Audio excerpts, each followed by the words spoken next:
पशुपालक मित्रांनो नमस्कार. आज आपण डेअरी व्यवसायामध्ये खूप चांगल्या विषयावरती आपण बोलणार आहोत. हा व्हिडिओ तुमच्यासाठी खूप चांगला आहे. शेवटपर्यंत बघा की आपण म्हशीचा गाईचा गोठा करतो, बरोबर आहे. आपण डेअरीमध्ये काम करत असताना त्या जनावरांच्या पोटामध्ये जाणारा जो तंतुमय पदार्थ आहे, आता तंतुमय पदार्थ म्हणजे काय, ज्याला आपण शुष्क पदार्थ म्हणतो किंवा आपल्याला ड्राय मॅटर ज्यांना म्हणतो. तर ह्या गोष्टी जर प्रॉपर त्या जनावरांच्या पोटामध्ये गेलं तरच त्या जनावरांची चांगली पचन संस्था काम केले. आता आपण एका चांगल्या कुट्टीबद्दल म्हणजे कुट्टी मशीन बद्दल आपल्याला या ठिकाणी चर्चा करायची आहे. मित्रांनो, ह्या डेअरी व्यवसायामध्ये जनावरांना कुट्टी करत असताना तुम्ही काय करताय, जे आपल्याकडं उपलब्ध आहेत ती कुट्टी मशीन आपण वापरतो. पण लक्षात आहे का, कुट्टी ज्या वेळेला चालू होते आणि ज्यावेळेला चाक फिरतं त्यावेळेला गोल गोल रिंगा पडतात आणि रिंगा म्हणजे त्या गाठी गाठी ज्या असतात गोल, हे जनावराला आपण खाऊ घालतो. पण आता याच्या पाठीमागे सुद्धा आम्ही सुद्धा त्याच घेतल्या होत्या. पण अलीकडच्या 4-5 वर्षांमध्ये आम्ही या ठिकाणी ही विधाता कंपनीची कुट्टी मशीन या ठिकाणी घेतलेली आहे. आता माझ्या जनावरांची संख्या किती आहे तर सांगायला झालं तर 125+ जनावरांचा गोठा आहे. आता ह्या जनावरांच्या समोरच्या बाजूला जे वेस्टेज पडत होतं तर ते वेस्टेज त्या ठिकाणी जादा पडत होतं.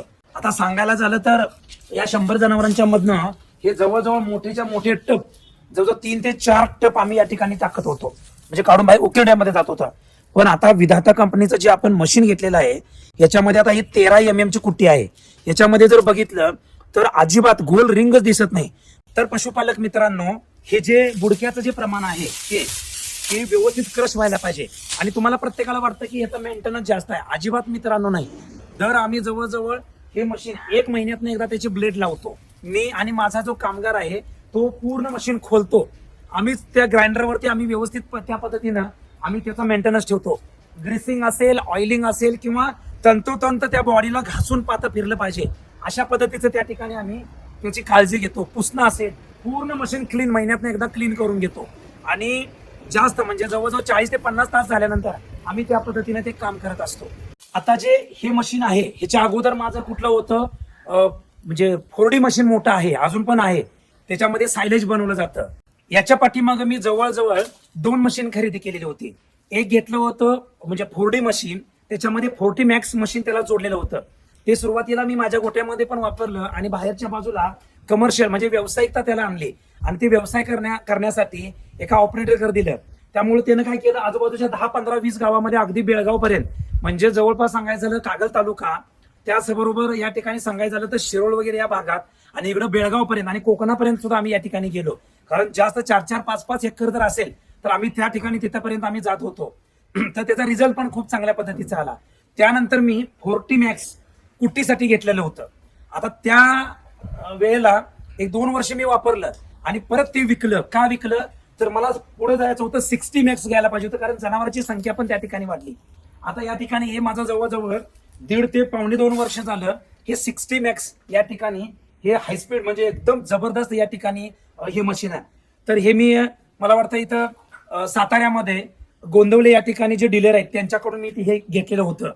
परफेक्ट ॲग्रो म्हणून जे डीलर आहेत त्यांच्याकडून या ठिकाणी हे घेतलेलं होतं. तर याचा जो मेंटेनन्स आहे अजिबात नाही, अजिबात. याचा अर्थ काय, फार म्हणजे फार कमी आहे. ह्या 60 मॅक्स या मशीनमध्ये एका तासाला जवळजवळ 3 ते 4 टन चारा कुट्टी होतो. आता या ठिकाणी जर बघितलं, हा ट्रॅक्टर भरून चारा या ठिकाणी आम्ही 15 ते 20 मिनिटांमध्ये कुट्टी करतो. आणि पलीकडच्या बाजूला जर ऊस बघितला तर या ठिकाणी हा ऊस पण जवळजवळ 15 ते 20 मिनिटांमध्ये या ठिकाणी याची कुट्टी होते. आणि हे सगळं लावत असताना या ठिकाणी 2 सिस्टम आहेत. या ठिकाणी पलीकडच्या बाजूला दाखवा, हे 13 MM आणि हे 5 MM. जर 13 MM पाहिजे असेल तर या ठिकाणी अशा पद्धतीची कुट्टी होते. आणि 5 MM जर करायचं असेल, ऊस असेल किंवा मका असेल, त्याचे दाणे आणि दाणे क्रश होतात.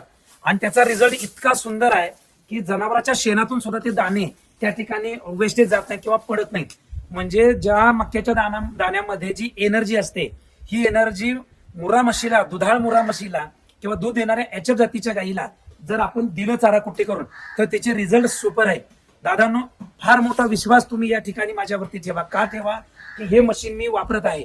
याचा मेंटेनन्स नेमका काय आहे. आणि आता मी हे ट्रॅक्टर, एक सेकंड हँड ट्रॅक्टर घेतला 45 HP चा, आणि या ट्रॅक्टरवरती हे ऑपरेट करतो. जवळजवळ ट्रॅक्टर वर्षातून एकदा ते फिल्टर किंवा ऑइल बदली झाली की वर्षभर याला काय मेंटेनन्स नाही. हे पत्र्याखाली आम्ही व्यवस्थितरित्या या ठिकाणी आम्ही ह्याची सोय केलेली आहे. तर मला त्या मेंटेनन्स बाबत हे बेल्ट जे आहे ते जवळजवळ 1.5 वर्ष बेल्ट जातात. फक्त कोट्यातलं ऑइल कमी झालंय काय, ग्रेसिंग गरम ज्यावेळेस आपण कुट्टी करतो त्यावेळेला जे गरम गरम जे ब्रेड म्हणजे त्याला आपण हे झालेलं असतं काय बेरिंग, त्यावेळेला त्याला ग्रेसिंग करायचं आहे. म्हणजे एक 6 ते 7 पॉईंट आहेत, त्याला ग्रेसिंग केलं की याला मेंटेनन्सच येत नाही. हा एक विषय अतिशय महत्वाचा आहे. आता समोरच्या बाजूला जी पडणारी कुट्टी आहे ही कुट्टी अजिबात वेस्टेज जात नाही, कारण चारा एवढा चांगला क्रश झालेला असतो की हा जनावराला अतिशय आवडतो आणि याच्यामुळे जनावराचं आरोग्य चांगलं राहतं, रवंत या ठिकाणी चांगली होते आणि जनावराचं फॅट असेल किंवा तब्येत असेल. आता माझ्या सगळ्या मुर्रा म्हशी जर बघितल्या तर टोटल इतक्या चरबीनं चांगल्या भरलेल्या आहेत की बास. सांगायचा उद्देश एवढाच आहे की 60 मॅक्स हे 20-25 जनावरांच्या वरचे जेवढे गोटे आहेत तेवढ्या गोट्यामध्ये हे कंपल्सरी पाहिजे. आता मी मित्रांनो गेली 5 वर्ष झालं विधाता कंपनीच्या मी मशिनरी वापरतो. हे बघा, समज गैरसमज हे खूप असतात. तुम्हाला वाटत असेल की हे आम्ही का वापरतो, तर मी गेली 30 वर्ष झालं या डेअरी व्यवसायामध्ये मी काम करतो. या सगळ्याचा विचार केला आणि आमच्या गोट्यामध्ये आम्ही जनावरांना कुट्टी करण्यासाठी वेगळं आणि मी कमर्शियल बेस तयार केलाय. आता याच्यामध्ये मला तुम्हाला दाखवायचं आहे, नुकतंच मला वाटते 2 दिवस झाले हे मशीन, हे फास्ट फॉरवर्ड एडी मशीन मी या ठिकाणी घेतलेलं आहे. तर आता आपल्याला माझ्या गोट्यामध्ये भविष्यामध्ये जर चाऱ्याचं प्रमाण जादा झालं तर माझ्याही गोट्यामध्ये मला त्याचा उपयोग व्हावा अशा पद्धतीने या ठिकाणी मी काय केलेलं आहे, माझ्या 100 ते 125 जनावरांच्यासाठी मी या सगळ्या तर हे मशीन मी या ठिकाणी खरेदी केलेलं आहे.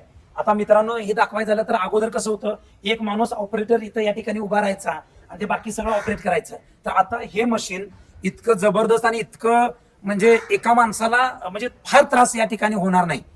दुसरी गोष्ट हे ऑपरेट करण्यासाठी किंवा बॅगा बाहेर ढकलण्यासाठी, ह्यातनं बॅगा बाहेर येण्यासाठी ही टोटल कंपनीनं सिस्टम दिलेली आहे. आता या ठिकाणी फुल ऑटोमॅटिक, यामध्ये तर तुम्ही प्रेसिंग करायला जर बघितलं तर तुम्हाला इथं ऑटोमॅटिक जर लावलं स्विच आहे त्याला तर एकदाच ते प्रेशर देतं, त्याच्यामधनं पूर्ण हवा या ठिकाणी निघून जाते आणि जनावराला जो चारा मी जेव्हा जे सायलेज आम्ही देणार आहे हे प्रॉपर 1 नंबर, फंगस अजिबात येणार नाही अशा पद्धतीचं हायड्रोलिक यामध्ये प्रेसिंग होतं. दुसरी गोष्ट आहे, वर घेण्यासाठी खाली घेण्यासाठी या ठिकाणी पूर्ण हे स्विच मध्येच या ठिकाणी हे ऑपरेट करण्यासाठी ऑपरेटरला हे फक्त एका साईडला काढायचं आणि त्याला स्टूल घेऊन बसायचं आहे. बाकीची माणसं त्या ठिकाणी त्या गोष्टी करायला तिथे राहतील. या ठिकाणी ही बॅग ज्यावेळेला हे होते, ज्यावेळेला भरते त्यावेळेला ऑटोमॅटिक त्याला हात सुद्धा लावायची गरज नाही. ही बॅग बाहेर ढकलण्यासाठी सुद्धा त्याने सिस्टम दिलेलं आहे आणि याच्यामध्ये बॅग पडली की हे रोलर फिरवतो आणि खालच्या बाजूला इथे येते, मग इकडं घेऊन आपण आपल्याला थप्पी मारायच्या. तर इतकं जबरदस्त या ठिकाणी हे मशीन आहे हे आम्ही स्वतःच्या गोट्यासाठी आणि कमर्शियल म्हणजे भाड्याला. आता आमचा जर बेल्ट बघितला कागल तालुक्याचा तर आमच्या इथं भरपूर प्रमाणात आता ऊस गेल्यानंतर मका करतात. तर आता आम्ही ती सगळ्या डोक्यात घेऊन कमीत कमी आम्हाला 15,000 बॅगा या ठिकाणी 15,000 बॅगा या ठिकाणी आपल्याला तयार करायचे. तर मित्रांनो हे जे मशीन आहे हे मशीन जवळजवळ 40-50 तास चाललं की आपल्याला त्याला ब्लेड लावावे लागतात आणि या ठिकाणी कुट्टी करतात. आता याच्यामध्ये काय काय होणार आहे, याच्यामध्ये ज्वारीचा कडबा सुद्धा या ठिकाणी आपल्याला कुट्टी होणार आहे. जवळपास जर बोलायला झालं 4 ते 5 माणसे या ठिकाणी पाहिजे आहेत हे कुट्टी करण्यासाठी, कारण याच्यामध्ये स्पेस पण मोठा आहे आणि त्या ठिकाणी आपल्याला 4-5 जण माणसं जरी झाली तर जबरदस्त म्हणजे एका तासाला 3-4 टन सुद्धा कुट्टी होईल वाळलेला चारा. अशा पद्धतीचं हाय स्पीड हे मशीन आहे. हे ऑपरेट करण्यासाठी आपला ट्रॅक्टर सुद्धा आम्ही या ठिकाणी दुसरा ट्रॅक्टर पण घेतलेला आहे. आता हा 45चा ट्रॅक्टर आहे. हे याला जे जोडलेलं आहे का जोडलेलं आहे तर आपल्याला हे रेडी ठेवलंय. आज सकाळी जवळजवळ पहिलंच भाडं आम्ही करून आलो. तर हे चालवण्यासाठी सहज इझी आहे. मी जवळजवळ 3 मशीन माझ्याकडे आहेत, 3 ते 4 म्हटलं तर काय हरकत नाही.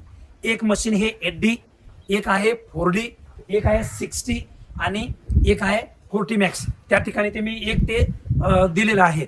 तर ही 4 मशीन मी अलीकडच्या ह्या 4-5 वर्षामध्ये वापरलेलं आहे. निश्चितपणानं एक कमर्शियल एक व्यवसाय म्हणून फक्त एक काम करायचं आहे, हे लावून याला काय होणार नाही, ह्याच्यामध्ये शिकणं अतिशय महत्वाचं आहे. आता आमचं जे काय ऑपरेटर आहेत हे पूर्ण हे मशीन मी आणि तो दोघांनी जर खोललं तर या ठिकाणी आम्ही मला वाटते 2 ते 2.5 तासामध्ये पूर्ण मशीन परत खोललेलं परत जोडता येतं. म्हणजे इतकं आम्हाला त्याच्यामधलं नॉलेज असेल किंवा त्याच्यामध्ये आम्ही सारखं ऑपरेट करून सारखं वापरून त्यातनं आम्हाला कळालंय. मशीन थांबायला लागलं की समजायचं पाती लावायला आल्यात किंवा ते जास्त चिदलल्यासारखं होतं, जास्त चोथा पडायला चालू होतं. तर हे मशीन व्यवसायाच्या दृष्टिकोनातून जबरदस्त तर आहेच आहे, पण डेअरी व्यवसायामध्ये ज्याच्याकडे 50, 100, 150, 200 जनावरांचा गोठा आहे त्यांनी हे मशीन घेणं खरोखरच गरजेचं आहे. या ठिकाणी का गरजेचं आहे, येणाऱ्या काही दिवसामध्ये आपल्याला चारा कापणारा माणूस सुद्धा या ठिकाणी मिळणार नाही. एक 2-4 एकरातला मक्का जरी आपण क्रश करून जर आपण 5 MM लावून जर हे बॅगा भरून ठेवल्या तर निश्चितपणानं आपल्याला 4-5 महिने शेतात जायची गरज नाही. वाळलेल्या भुसकट म्हणजे गव्हाचं भुसकट आणि 5 ते 6 किलो या ठिकाणी सायलेज हे जर आपण मिक्स करून जर घातलं तरी सुद्धा आपल्याला या ठिकाणी मुर्रा मशीनना वर्षभर चाऱ्याचं नियोजन या ठिकाणी आपल्याला करता येईल. तर मित्रांनो, हे सगळ्यात शेतामध्ये सुद्धा घेऊन जाता येतं किंवा तुम्ही मका जरी 2.5 रुपयापासून ते 3-3.25 रुपयेपर्यंत मका सुद्धा मिळतो, तो जर घेतला आणि महाराणावर जरी 10-15 टन जरी मका घेतला तरी सुद्धा या ठिकाणी आपल्याला तो सायलेज करून ठेवता येतो. कोणाला जरी तुम्हाला जरी आपल्या कोल्हापूर जिल्ह्यामध्ये असेल, बेळगाव पर्यंत असेल, इकडे चिक्कोडी पर्यंत असेल किंवा कोकणामध्ये सुद्धा असेल, जर तुम्हाला या ठिकाणी कोणाला सायलेज बनवून घ्यायचं असेल तर खाली स्क्रीनवरती दिलेल्या व्हॉट्सअप नंबरला तुम्ही फक्त काय करायचा, मेसेज करायचा आहे, फोन करायचा नाही. आणि मेसेज करायचा आहे की मला सायलेज मिळेल काय, किंवा तुमच्या तिथंच मका घेऊन, किंवा तुमचा जरी मका असेल तर तुमचा पत्ता वगैरे सगळं व्हॉट्सअप मेसेजवरती तुम्हाला या ठिकाणी स्क्रीनवर दिलेल्या व्हॉट्सअप नंबरला मेसेज करायचा आहे. कारण काय होतं, भरपूर फोन येतात आणि बोलायला वेळ नसतो. तर या ठिकाणी तुम्ही मेसेज करा, नक्की त्याचा रिप्लाय दिला जाईल. तर कसा वाटला व्हिडिओ जरूर कमेंटद्वारे आम्हाला या ठिकाणी कळवा. धन्यवाद. जय हिंद, जय महाराष्ट्र.